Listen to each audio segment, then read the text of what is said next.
అదే RTV app వార్తల్ని క్షణాల్లో చదివే అవకాశం ఉంటుంది. ఒక న్యూస్ పేపర్, ఒక టెలివిజన్ ఛానల్ మీ చేతుల్లో ఎప్పుడూ ఉంటాయి. జిల్లా ఆసుపత్రిలో ఇవాళ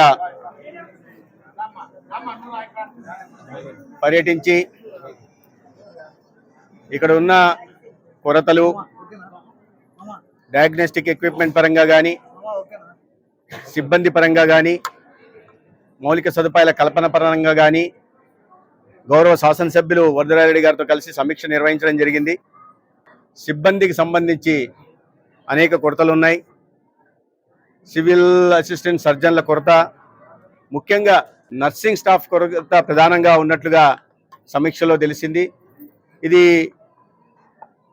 ఇతర కొరతలు కూడా, ఉదాహరణకి బ్లడ్ బ్యాంకులో కాంపోనెంట్ సెపరేటర్స్ లేరని, బ్లడ్ బ్యాంకులో ఏసీలు లేనివి, కొన్ని చోట్ల టేబుల్ లేనివి, లేదా ఫార్మసిస్ట్ గ్రేడ్ ఉద్యోగాలు భర్తీ చేయాల్సిన విషయం గురించి కూడా ఈ కొరతలు కొద్దిగా దృష్టికి వచ్చాయి.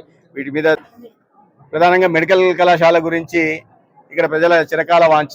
ప్రొద్దుటూరు లాంటి పట్టణంలో, ఎందుకంటే ప్రధాన పట్టణం కడప జిల్లాలో, కడప తర్వాత ఇక్కడ ఒక మెడికల్ కళాశాల బాగుంటుందని అందరు కోరుకున్నారు.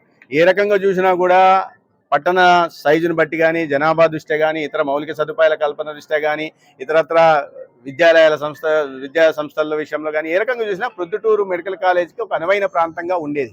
అయితే గత ముఖ్యమంత్రి తన అనాలోచిత నిర్ణయం కారణంగా తన సొంత నియోజకవర్గానికి తీసుకెళ్లడంలో తప్పు లేదు, కానీ అక్కడ ఈ వసతులు ఉన్నాయా లేదా, ఫ్యాకల్టీ వస్తుందా లేదా అనే ఆలోచన చేయకుండా అక్కడ తీసుకెళ్లడం కారణంగా ఇప్పుడు అక్కడ ఇబ్బందులు ఉన్నాయి, అక్కడ ఫ్యాకల్టీ డెఫిషియన్సీ ఉంది. ఆయన ముఖ్యమంత్రిగా ఉంటూనే ఫ్యాకల్టీని తెచ్చుకోలేకపోయారు. 48% అక్కడ డెఫిషియన్సీ కొరత ఉంది. కాబట్టి అక్కడ కూడా ఎన్ఎంసీ అనుమతి నిరాకరించింది. అదే ప్రొద్దుటూరు పట్టణంలో అయితే ఖచ్చితంగా అనుమతి వచ్చేది, ఫ్యాకల్టీ కూడా ఇక్కడ వచ్చే అవకాశం ఉండేది. ఏదైనప్పటికీ కూడా పులివెందుల కళాశాలను కూడా వచ్చే సంవత్సరానికి తరగతులు ప్రారంభం చేసేలాగా ప్రయత్నం చేస్తాం. ఇక్కడ కూడా సాధ్యాసాధ్యాలను పరిశీలించి ప్రభుత్వ రంగం నుంచి అవకాశం ఉందా లేదా చూసి, ప్రభుత్వ రంగం నుంచి అయినా కూడా ఒక వైద్య కళాశాల ప్రొద్దుటూరులో ప్రజలు కోరుకుంటున్నప్పుడు వాటికి కూడా సాధ్యాసాధ్యాలను ఖచ్చితంగా పరిశీలిస్తాం. ప్రధానంగా ఇంకా చాలా అనాలోచిత నిర్ణయాలు ఒక మెడికల్ కాలేజ్ విషయమనే కాదు.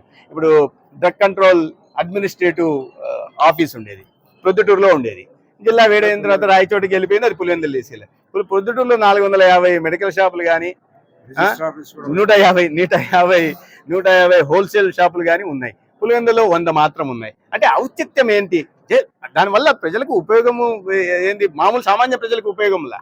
కాబట్టి దాన్ని ఎందుకు తీసుకెళ్లాల్సి వచ్చిందో పులివెందులకు నాకు అర్థం కాని విషయం. అంటే అనాలోచిత చర్యలు తీసుకున్నారని చెప్పడానికి ఇది ఒక ఉదాహరణ.